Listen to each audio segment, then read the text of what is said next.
In February of this year, there was an occasion that taught me a great lesson. I was in the park and I was working out. A gentleman came to me and he said, "You are working really hard.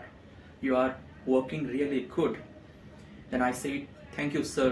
Then he said, "It's okay, it's good that you are working on your physique, you are trying to improve yourself. But what about the soul?" Then I said, "I beg your pardon, I didn't understand what you are trying to say." Then he said, "I am saying you are working on your physique, but what about the soul that resides in your body?" Then I understood his question. Then I said, "Yes, I do sometimes pray, I go to the temple, I do meditate, and I do sometimes read scriptures." Then he said, "It's not the right thing, it's not the right way to feed your soul, it's not the right way to work on your soul." Then I said, "Then what's the right way?" Then he gave me a mantra. He said to me, "There is a Krishna Maha mantra that you should chant every single day, and it will feed your soul." It was not about the mantra, the Maha mantra that he told me that impressed me, because I knew it from very earlier. But I was just listening to him because my inner intuition said to me that there is something which is about to come from this man. You will be able to learn something new. And yes, I got to learn something new. After some time, he started making me understand about soul. There was a conversation of 15 to 20 minutes only, but in that 15 to 20 minutes, I got to learn a lot of things. Do you believe in the concept of soul? Many of you might be believing, and many of you might not be believing in the concept of soul.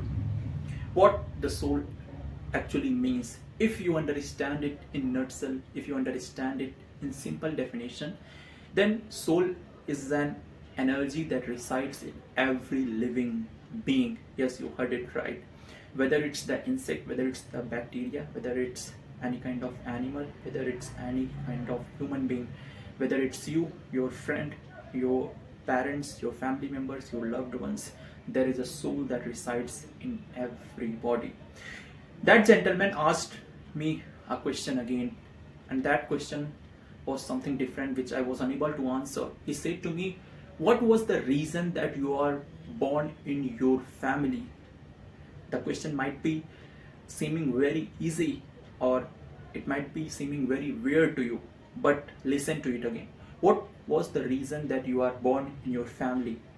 What was the reason that you were born in the India? What was the reason that you are born in any kind of specific geographical location? Why it happened? You may have born in any other family, you may have born in any other religion, any other region, any other state or country, or any kind of state, whatever it is. Why you are in that specific region, area where you are right now? I was unable to answer, as I have told you. Then he told me there is the reason behind it, and here comes the concept of soul, the laws of karma. He said to me, "You are born in your family, you are born specifically to your parents because there were some responsibilities that you have left in your previous life. There were some responsibilities that you have to fulfill in this life, being the son of your parents. It may be any kind of responsibility, it may be any kind of work, it may be any kind of activity. It not only applies to the son, it also applies to the daughter as well. As the social structure of our society, girls after some time have to marry, and then they have to go to another home. There they find new family, there they find new parents, they find a different social structure there. And then there is the role of boys, there is the role of sons that they have to play. I thought a little bit, then I understood what this man is trying to say. And he also told me, every time when you are meeting anyone, whether you are going to a vendor for buying vegetables, whether you are going to shopkeeper to buy any kind of stuff, you are going to grocery store to buy the grocery stuff, you are going to mall, there you are meeting retailers, sellers, you are going to hospitals, clinic, you are getting your treatment from the doctors, you are traveling in a bus, you are meeting conductor, driver, every kind of person that you meet. It may be for one time, it may be for 2 time or 3 time. There is the reason behind that meeting, there is the reason why you have met that person, why you have saw that person. Even if you have just saw that person for 1 second of time, there was the reason, there was some sort of connection of the soul that resides in your body and the soul that resides in that person's body in the previous life. It might be becoming more complex for you to understand, but I have, as just before a couple of minutes I have told you the concept of soul. Now let's understand the concept of energy. We all have studied science, right? And there is a law of conservation of energy in science. There is a law, right? And what that law says? That law says energy can neither be created nor be destroyed. It can only be transferred from one body to another body. Let me repeat this law again. Energy can neither be created nor be destroyed. It can only be transferred from one body to another body. And what was the definition of the soul that I have given? The definition of the soul I have given, that it's basically an energy that resides in every living being, which is the part of the supreme energy that operates everything.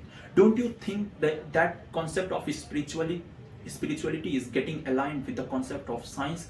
And from here we can say that yes, the soul was there, the soul is with you, and the soul will always be with you.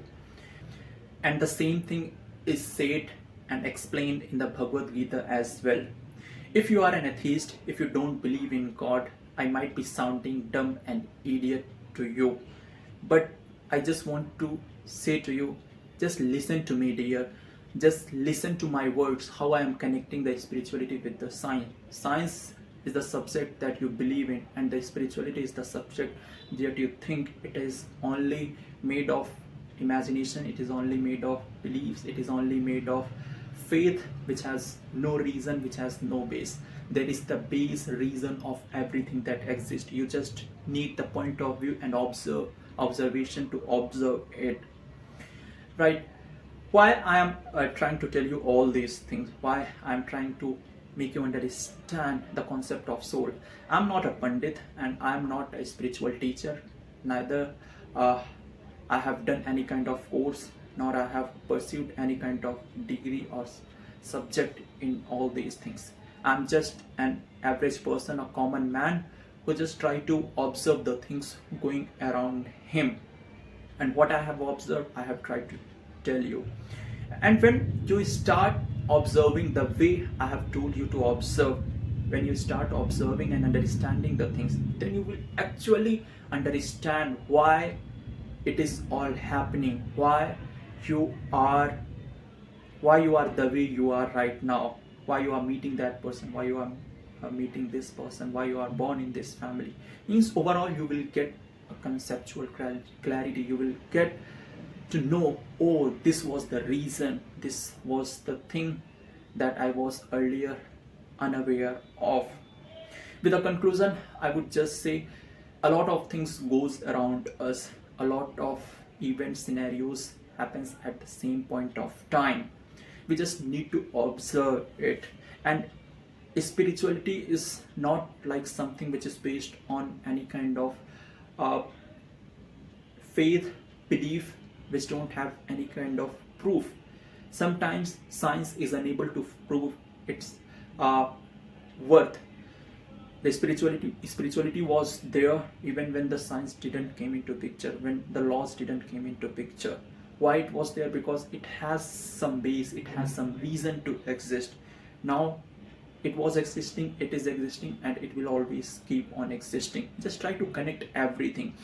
Anything and everything that exists for a reason, and everything is connected. Spirituality is connected with the science. You can prove every kind of the laws, the theory, the concept, the thoughts with the theory law that you have in the science. As I have said, that everything is connected, no matter it's the physics, chemistry, bio, polity, geography, economy, whatever you study in the practical world. at the same point of time, all these things get operated equally. If you are looking at something, you may observe the science, the spirituality, the physics, chemistry, geography, polity, economy, everything in that same stuff. You just need a point of view to observe that. You just need an observation and analytical skill to know, to extract the information that exists there. That's all I have to say. If you have listened me up to the last, you must have got something to think about. I will be recording my next video after some time. Till then, stay awesome, stay productive. Thank you so much.